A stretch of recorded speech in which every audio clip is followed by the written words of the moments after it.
أعوذ بالله من الشيطان الرجيم. بسم الله الرحمن الرحيم. إذ قالت الملائكة يا مريم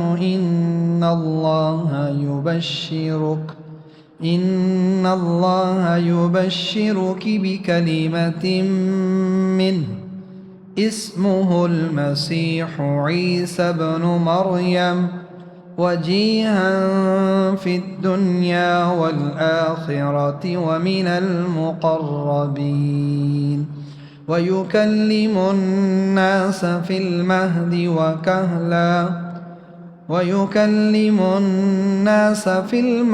وكهلا ومن الصالحين.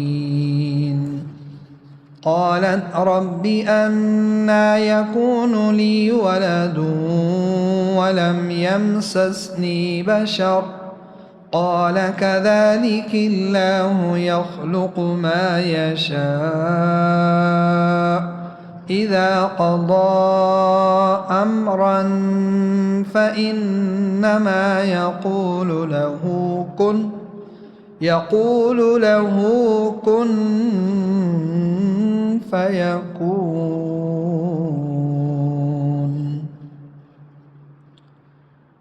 ويعلمه الكتاب والحكمة والتوراة والإنجيل.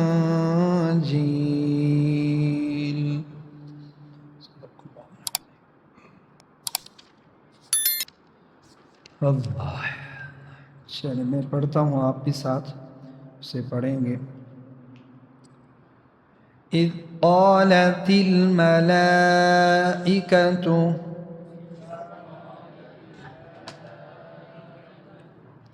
يا مريم إن الله يبشرك بكلمة منه اسمه المسيح। ये जो लफ्ज़ शुरू होता है तो उसके शुरू में जो तीसरा हर्फ होता है, जैसे हमज़ा है, सीन है और मीम है, तो उसमें जो तीसरा हर्फ होता है उसका एतबार होता है। उस पे अगर पेश हो तो इसके शुरू में भी पेश आएगी, और अगर उसके शुरू में ज़ेर हो या ज़बर हो तो वहाँ वो तब्दील हो जाते हैं, कभी ज़बर आती है और कभी ज़ेर आती है। लेकिन अगर इसकी तीसरी जगह में पेश ही हो तो फिर उसमें पेश ही पड़ी जाती है शुरू में, देखें ना, इस्मुहु, लेकिन उमूमन पेश पड़ी जाती है। यहाँ पर जो लफ्ज़ है ये इस्म है, तो इस्मुहु, इस्म हमारे यहाँ उर्दू में भी इस्तेमाल होता है, नाम, ये वही है इस्मुहु। ठीक हो गया, तो इसके शुरू में ज़ेर ही पढ़ेंगे। फिर अगर अकेला पढ़ें, अगर मिला के पढ़ें तो मिन हुस्मुहुल मसीह, ठीक हो गया। और अगर यहाँ वक़फ़ कर लें मिन हु तो फिर आगे इस्मुहुल मसीह, इस्मुहुल मसीह ईसा इब्नु मरियम वजीहन फिद्दुनिया वल आखिरह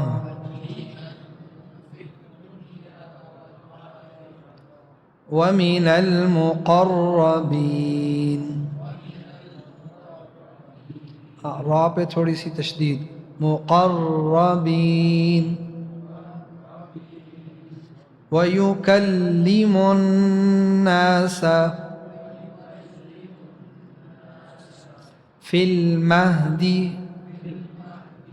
वकहलन वमिनस सालिहीन। क़ालत रब्बी अन्ना यकूनु, यकूनु इसको इस तरह लंबा नहीं रखना, अन्ना यकूनु لي ولد ولم يمسسني بشر قال كذلك الله. तो दरमियान में जब वक़फ़ करते हैं तो फिर एक आध दो लफ्ज़ पीछे से मिला, अल्लाहु यख़्लुक़ु मा यशा,